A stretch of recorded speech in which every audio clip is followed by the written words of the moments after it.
Today I want to show you how to make a really easy deodorizer for your garbage or diaper pails or areas of your house that tend to get a little stinky at times. So baking soda is a really great odor absorber, and Epsom salts as well. So I've got 2 cups of Epsom salts here. I cut it down in half, so there's 1 cup of baking powder and 1/4 of a cup of Epsom salts. And then I just mix those together and add a little bit of water. You want this to kind of be about like snow, and it doesn't need to be perfect, so I'm just adding the right amount of water. So if you're doing yours and you need to add a little bit more water, I think my recipe called for 1/4 of a cup of water. But this will dry out in the molds, and then you make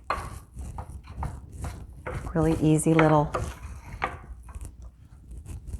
ball you can throw in the garbage because it might not be ready to take out yet or something. And then if you have pets, you might want to choose an oil that your pets don't like so they won't get in and sniff the garbage. They might not like peppermint or wintergreen or cassia. So I'm using peppermint and lemon. And then I'm going to add those to my molds.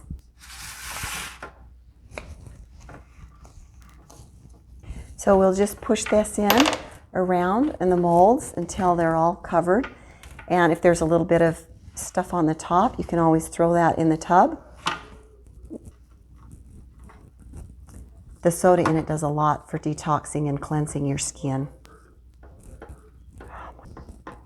So when you get those formed up the way that you want them, I sprayed these with a little bit of oil. You'll want to just let them sit overnight and then pop them out.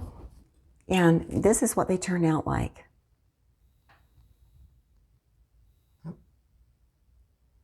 So last night I had some garbage that I was going to take out, but it was kind of stinky, so I threw 2 of those little garbage balls in there. And anyway, it doesn't smell today.